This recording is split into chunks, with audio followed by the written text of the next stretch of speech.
Sustainable Resilience with David Dodd.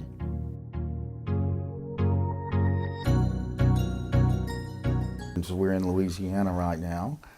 Yeah, well, 2001 brought me back to the U.S. after 9/11 happened, and I began a PhD program studying disaster recovery. It really turned into a deep fascination.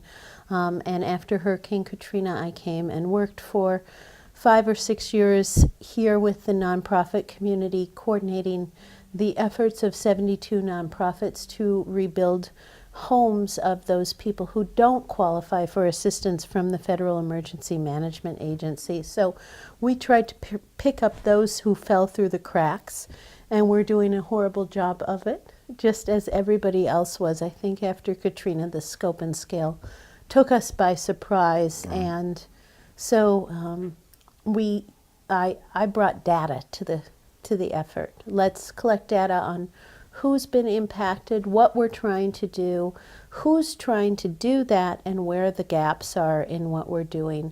And it turns out we didn't have real eligibility criteria. It was neighbors helping neighbors in a sense, meaning the nonprofit agencies here were peopled with survivors themselves, and their neighborhoods, 80% of the city was flooded, so they wanted to help the people from their neighborhood. If they were from Gentilly, they wanted to help people from Gentilly. If they were from the Upper Ninth Ward, they wanted to help people from their neighborhood. So we saw a lot of the criteria being who means something to me, because these are tightly woven communities. And that's not the way we can spend money in nonprofits, right?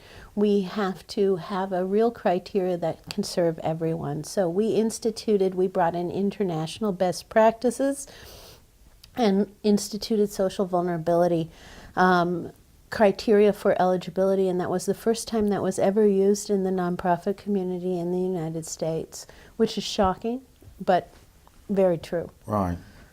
And that social vulnerability index, that is now being utilized for recovery from the floods of 2016, which is why we're here in Baton Rouge, Louisiana.